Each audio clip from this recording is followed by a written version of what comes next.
और पिता का नाम मोरोपंत तांबे था, जो बिठूर जिले की पेशवा बाजीराव द्वितीय के लिए सेवा। मनु ने बचपन में शास्त्रों की शिक्षा के साथ शस्त्रों की भी शिक्षा ली थी। तो आइए हम रानी लक्ष्मीबाई के बचपन की एक झलक देखते हैं।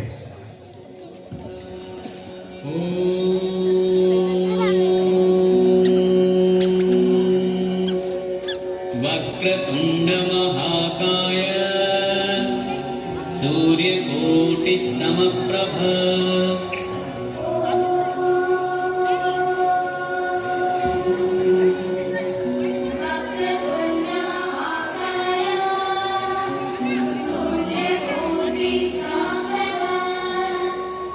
निर्विघ्नं कुरु मे देव सर्वकार्येषु सर्वदा। अरे रुको बेटा, कहाँ जा रही हो? हे देवा, क्या होगा इसका?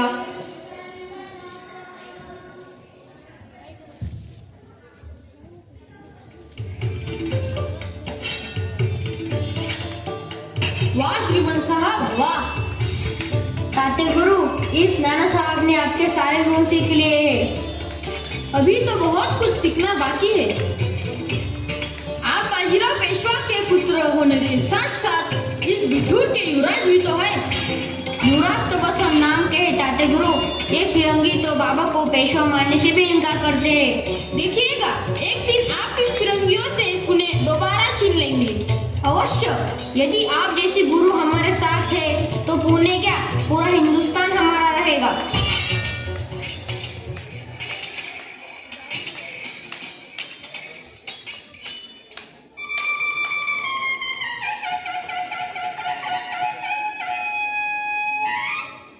ओहो, तुमने तीर भी चलाए, तलवार भी चलाए, बंदूक भी चलाए और भाले भी चलाए। आखिर बनना क्या है तुझे मनु? सबसे बड़ा बनना है हमें। बड़ा बनने के लिए बड़ा बनना पड़ता है। अरे ताते गुरु, जरा नापिए तो इसे। हमने अपने आप को नाप लिया है। हम आपकी तलवार से 3 बित्ता बड़े हैं। संभालिए ताते गुरु, संभालिए।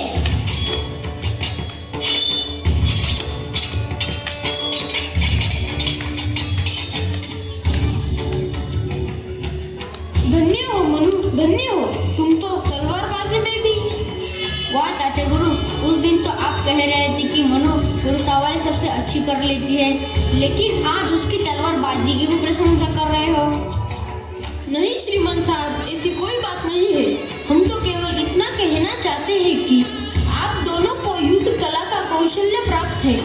वो इतनी कम उम्र में शायद ही किसी को प्राप्त होगा। आपका यह सेवक कभी कभी यह निर्णय ही नहीं कर पाता कि आप श्रेष्ठ है या हमारी मनु। वैसे श्रेष्ठ तो हम ही हैं ना ताते गुरु। झुको झुको झुको। झुकिए बाबा, बाबा झुकिए। हाँ बेटा, हाँ। बाबा को मत मारिए, मत मारिए बाबा को।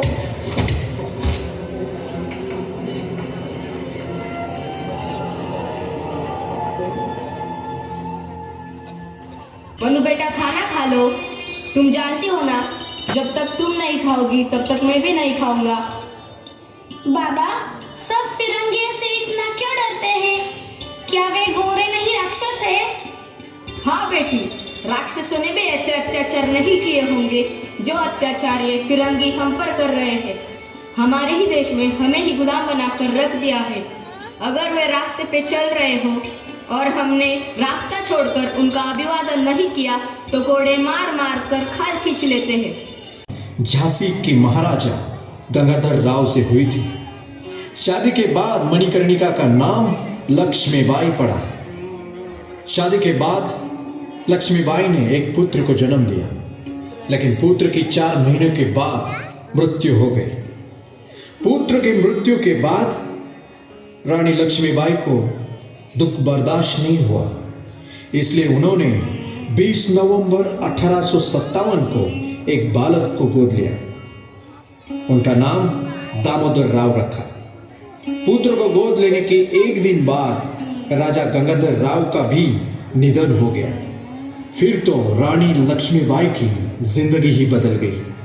तो आइए हम देखते हैं रानी ने अकेले अंग्रेजों का सामना कैसे किया। सर, हमारे लिए एक गुड न्यूज है। झांसी का राजा गंगाधर की डेथ हो गए। हा, यह झांसी पर कब्जा करने के लिए सबसे सही मौका है। आज ही झांसी के रानी को फरमान भेज दो, 60,000 रुपया ले और झांसी छोड़कर अभी चली जाए।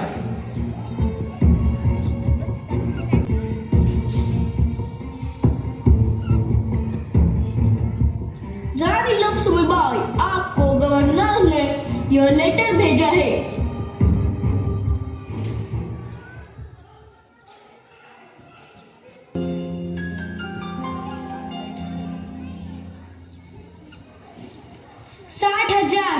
60,000 कीमत लगाई है इन अंग्रेजों ने हमारे अनमोल झांसी की।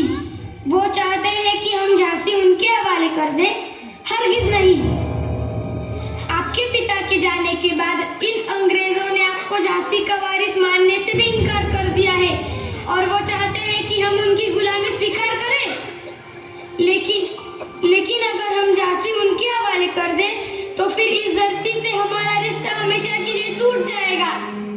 आपके पिता ने झांसी के लिए जो सपने देखे थे वो सब मिट्टी में मिल जाएंगे और अगर हम युद्ध के मैदान में उनका सामना करते हैं तो फिर आपकी रक्षा कौन करेगा?